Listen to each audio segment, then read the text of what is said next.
जय श्रीमन नारायण। ए पर जे टिप्पणी हम करे जा रहल बा रामानुजदास श्रीमान गट्टू वेणुगोपाल स्वामी जी के द्वारा दिहल गयल बा। अध्याय 11 विश्वरूप संदर्शन योग श्लोक 38। त्वमादिदेवः पुरुषः पुराणः त्वमस्य विश्वस्य परं निधानम् वेत्तासि वेद्यं च परं च धाम त्वया ततं विश्वम् अनन्तरूप। ओम। गीताचार्य श्री कृष्ण परमात्मा अर्जुन समेत हमनी सबके विश्वरूप संदर्शन योग के उपदेश दे रहे बाड़े। उ क्रम में विश्वरूप के देखला के बाद अर्जुन श्री कृष्ण परमात्मा से प्रार्थना कर रहे बाड़े, हे श्री कृष्ण परमात्मा तू ब्रह्मा है, हे श्री कृष्ण परमात्मा तू ही मूल भगवान है, हे श्री कृष्ण परमात्मा तू एगो शाश्वत व्यक्ति है, हे श्री कृष्ण परमात्मा तू सब लोकन के सर्वश्रेष्ठ शरण है, हे श्री कृष्ण परमात्मा पूरा दुनिया तोहार देह में बा, हे श्री कृष्ण परमात्मा तू ही एक दुनिया की आत्मा है, हे श्री कृष्ण परमात्मा तू सर्वोत्तम पुरुष है, तू अंतिम आश्रय है और दुनिया के हर व्यक्ति के तोहार के जाने के चाहिए। हे श्री कृष्ण परमात्मा रहुआ ज्ञान के ज्ञाता और लक्ष्य है, हे श्री कृष्ण परमात्मा रहुआ असंख्य रूप बा और रहुआ पूरा ब्रह्मांड में व्याप्त वाली। यही तरह अर्जुन श्री कृष्ण परमात्मा के श्रेष्ठता के समझ के उनका से प्रार्थना कर रहे बाड़े। हमनी के भी श्री कृष्ण परमात्मा के श्रेष्ठता और दिव्य महिमा के समझ के उनके चरण में आत्मसमर्पण करे के चाहिए। आई हमनी के श्री कृष्ण परमात्मा श्रीमन नारायण के चरण में आत्मसमर्पण करके अपन जीवन के मानवीय बनावे की कोशिश करी जा और अर्जुन के वचन के श्लोक के रूप में दोहरावे की कोशिश करी जा। त्वमादिदेवः पुरुषः पुराणः त्वमस्य विश्वस्य परं निधानं वेत्तासि वेद्यं च परं च धाम त्वया ततं विश्वमनन्तरूप। श्रीमद् भगवत गीता का पूरा सार श्री कृष्ण परमात्मा ने अध्याय 18वें के श्लोक 65 से 70 में 8 काम करे खातिर दिले बाड़े। श्री कृष्ण कहले, हम ओ लोगन से प्रेम करनी जो लोग इन 8 बातन के मान तारे। हम ओ भक्तन के हर तरह से रक्षा करब।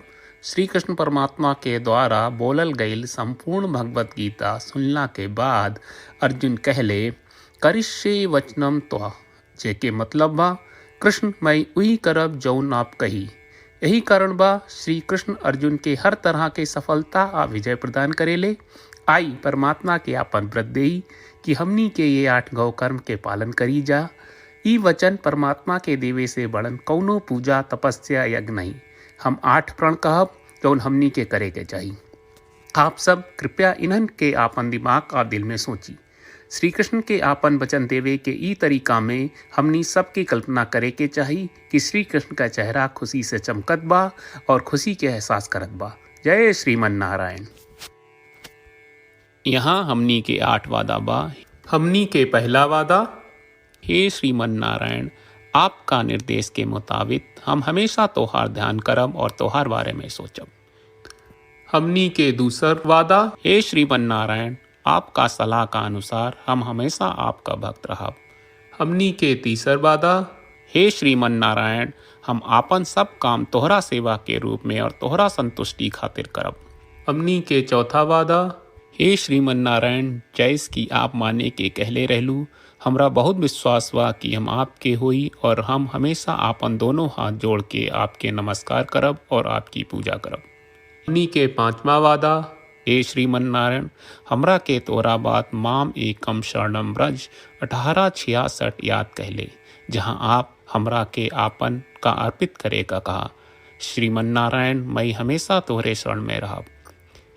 हमनी के छठवां वादा, हे श्रीमन नारायण हमरा के तोहरा बात माँ सुचहा 1866 याद कहले कि आप हमनी के शोक ना करे का आश्वासन दे रहे बड़े, हम अब और शोक ना करब। हमनी के 7वां वादा, हे श्रीमन नारायण आपने हमरा खातिर श्रीमद् भगवत गीता के वितरण करके हम सबके कृपा कहले और आशीर्वाद दहले बा।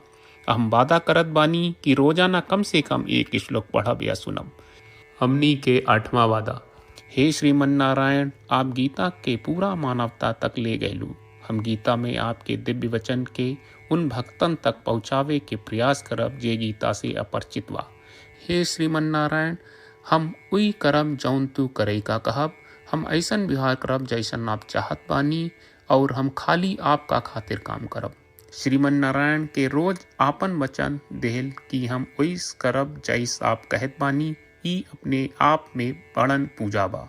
श्रीमन नारायण, करशे वचनम त्वा। श्रीमन नारायण, हम तोरे निर्देश के मुताबिक काम करब। सर्वं श्री कृष्ण अर्पणम अस्तु। जय श्रीमन नारायण। त्वमादिदेवः पुरुषः पुराणः त्वमस्य विश्वस्य परं निधानम् वेत्तासि वेद्यं च परं च धाम त्वया ततं विश्वम् अनन्तरूप। ॐ त्वमादिदेवः पुरुषः पुराणः त्वमस्य विश्वस्य परं निधानं वेत्तासि वेद्यं च परं च धाम त्वया ततं विश्वमनन्तरूप।